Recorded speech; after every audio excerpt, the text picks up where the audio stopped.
Hello everyone, good morning. Welcome back to my MK Bangla blog channel. কেমন আছো তোমরা? আশা করছি খুব ভালো আছো। আমিও খুব ভালো আছি। চলে এসেছি তোমাদের কাছে নতুন একটি ব্লগ নিয়ে। ব্লগটা স্কিপ না করে শেষ পর্যন্ত দেখতে থাকো। আশা করছি তোমাদের খুব ভালো লাগবে। তো আমার পেছনে দেখো ফটোশ্যুট হচ্ছিল।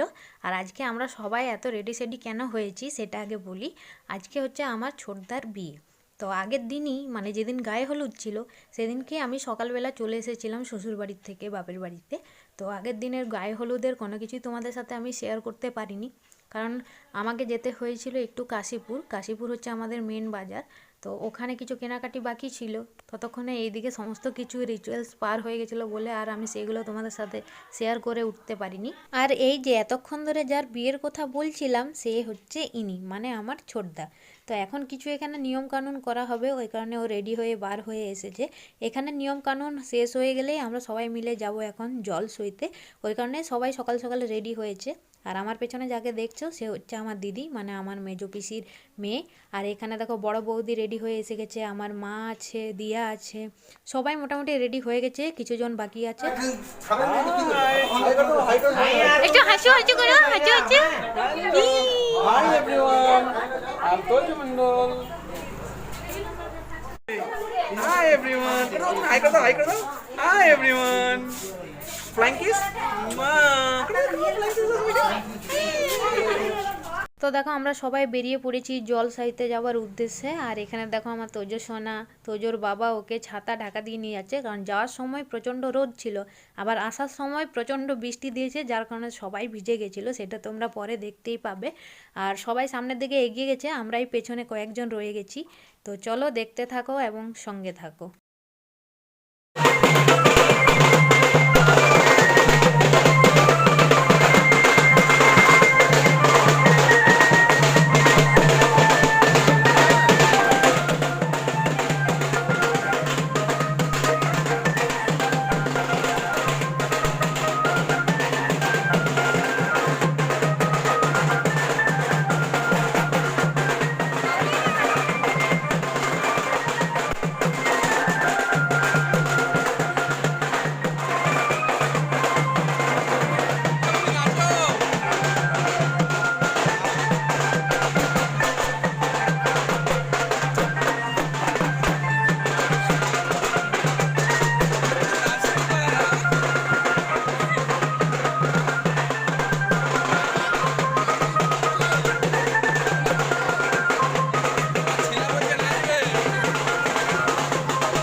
এতক্ষণ ধরে সবাই ডান্স করতে করতে হাঁপিয়ে গেছে, তাই এখন দেখো সবাই হেঁটে হেঁটেই পুকুরের সামনের দিকে এগিয়ে যাচ্ছে। আর রাস্তায় দেখতে পাচ্ছ জল জল, কারণ আমরা যখন বাড়িতে ছিলাম এর মধ্যেই কিন্তু একচোট বৃষ্টি হয়ে গেছে। আমরা যখন বাড়ির থেকে বার হই তখন কিন্তু খুব কড়া রোদ ছিল। পুকুরের সামনে আসতে না আসতেই দেখো পুরো আকাশ কিন্তু মেঘলা হয়ে এসেছে।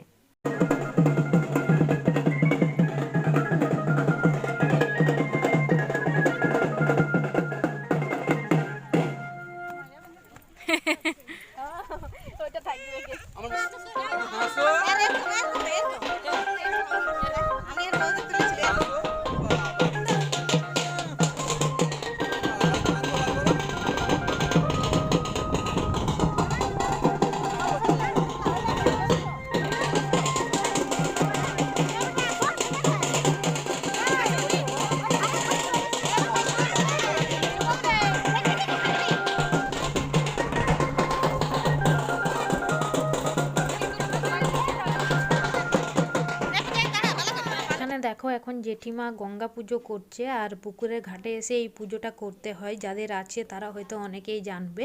তো এই পুজোটা হয়ে গেলে তারপরে বৌদিরা কিন্তু জল সইবে। তার আগেও কিন্তু আরেকটা নিয়ম আছে, সেটা হলো বাড়ির যে জামাই তাকে কিন্তু আগে জলটা কাটতে হবে। সে জলটা কেটে দিলে তারপরেই কিন্তু ওই জলটা বৌদি ওরা তুলবে। ওই কারণেই দেখো আমার বরমশাই এখন জলে নেমে জলটা কাটছে।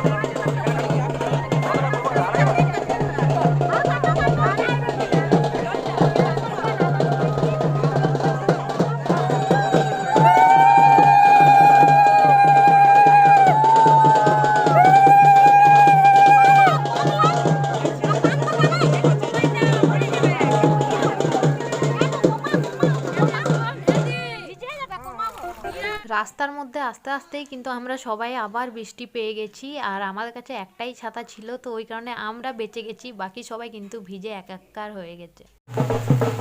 বাবা হাই করে দাও তো, হাই করে দাও। ওই camera camera hi, hello hi. Tojo বাবু ভিজে ভিজে বৃষ্টি হয়ে গেছে জলসাইতে। আমরা সবাই দেখো বাড়িতে পৌঁছে গেছি জল সয়ে। আর এখানে আমার দুই বৌদি জল সয়েছিল আর বৃষ্টির জলে ভিজে ওদের অবস্থা দেখো। তো এখানে কিছু নিয়ম আছে, ওই কারণেই ওরা দরজার সামনে দাঁড়িয়েছিল।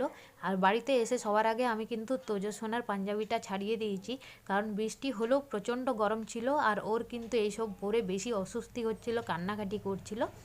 আর এইদিকে দেখো এবার বিয়ে করতে যাবে আমাদের নতুন বর, মানে আমার ছোটদা। ওই কারণে দেখো সবাই রেডি হয়ে গেছে। আমার বরমশাইও দেখো পাঞ্জাবি পরে দাঁড়িয়ে আছে। আর এখানে এখনও সবাই রেডি হয়ে বার হয়নি, ওই কারণে এখানে ওয়েট করছে আমার বরমশাই। আর আমি যাইনি, কারণ আমার যেহেতু ছোট বাচ্চা অনেকটাই সময় লাগবে বিয়ে দিতে যেতে। আর বিয়েটা হচ্ছে মন্দিরে, ওই কারণেই দেখো দুপুরবেলাতেই যাচ্ছে, আসতে কিন্তু রাত হয়ে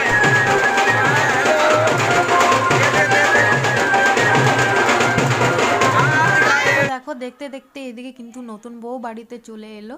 তো আজকেই বিয়ে ছিল, আজকেই বউ চলে এসেছে, কারণ মন্দিরে বিয়ে ছিল তোমাদেরকে প্রথমেই আমি বলেছি। যেহেতু মন্দিরে বিয়ে ছিল ওই কারণেই দিনের দিন বাড়িতে বউ চলে এসেছে। যদি মেয়ের বাড়িতে বিয়েটা হতো তাহলে কিন্তু বউ আসতো পরের দিন সকালে। তো এখন নতুন বউকে সবাই মিলে করবে বরণ, তার আগে করবে জেঠিমা বরণ, তারপর সবাই যারা বাড়ির বড় আছে তারা একে একে বরণ করবে। তো এখানে দেখো আমরা সবাই ভিড় করে দাঁড়িয়ে আছি নতুন বউয়ের মুখ দেখার জন্য, কারণ এর আগে আমরা নতুন বউকে কখনো দেখিনি, এই প্রথমবারই দেখব। কিন্তু নতুন বউয়ের ঘোমটা এতটাই দেওয়া ছিল যে আমরা কেউ মুখ দেখতে পারিনি। পরে দেখেছি, কিন্তু এই সময় কিন্তু আমরা কেউ মুখ দেখতে পারিনি। তো বন্ধুরা, এটা হচ্ছে পরের দিন দুপুরবেলা। আগের দিনের ভিডিওটা আমি আজকে আবার কন্টিনিউ করছি। আর আজকে হচ্ছে ছোটদার রিসেপশন। এই যে এখানে আমার দিদি, আমার মা, আমার বরমশাই সবাই কিন্তু রেডি হয়ে বসে রয়েছে রিসেপশনে যাওয়ার জন্য। আর এইদিকে দেখো আমিও কিন্তু রেডি হয়ে গেছি। তো আমাকে তো দেখানোর জন্য কেউ নেই, তাই আমি নিজেই কিন্তু ফ্রন্ট ক্যামেরা করে নিজেকে একটু তোমাদের সামনে তুলে ধরলাম। আর এই যে এখানে ছোট বৌদিও রেডি হয়ে গেছে। ছোট বৌদি আর পূজা লেহেঙ্গা পরেছে, বাকি সবাই শাড়ি। আর এই যে আমার তোজো সোনা, তোজো সোনাও কিন্তু রেডি হয়ে গেছে। আমার তোজো সোনাকে কেমন লাগছে সবাই জানাবে কিন্তু। পাপা তোমার হাতে কি দেখাও তো সবাইকে, হাতে কি? এই দেখ পাপা, পাপা আছে। তো আমরা সবাই চলে এসেছি রিসেপশন পার্টিতে। আর রিসেপশনটা রাখা হয়েছিল দুপুরবেলাতেই, যেহেতু বর্ষাকাল ছিল ওই কারণে রাতের বেলার রিস্কটা নিতে চাইনি, দুপুরবেলাতেই রিসেপশনটা করছে। আর এই যে এটা হচ্ছে আমাদের নতুন বৌদি। তো এখানে দেখো দাদা বৌদি বসে রয়েছে, তো কেমন লাগছে ওদেরকে অবশ্যই কমেন্ট করে জানিও। আমরা ওখানে কিছুক্ষণ থেকে একটু ফটোশ্যুট করে চলে এসেছি প্যান্ডেলের ভেতর খাবার খাওয়ার জন্য, কারণ আমরা এসেছি 1টা-1:30টার দিকে, আর অনেকটাই লেট হয়ে গেছে, কারণ দাদা বৌদির কাছেও কিছুক্ষণ ছিলাম।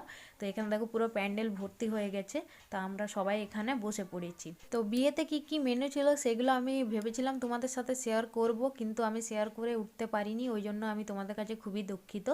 তো আজকের মতো ব্লগটা আমি এই পর্যন্তই রাখলাম। আজকের সম্পূর্ণ ব্লগটা দেখতে তোমাদের কেমন লাগলো অবশ্যই কমেন্ট করে জানিও, আর যদি ভালো লেগে থাকে তাহলে লাইক শেয়ার করে চ্যানেলটাকে সাবস্ক্রাইব করে আমার পাশে থেকো। দেখা হচ্ছে নতুন কোনো একটি ব্লগের সাথে, ততক্ষণ সবাই সুস্থ থেকো, ভালো থেকো। আজকের মতো এখানেই টাটা, বাই বাই।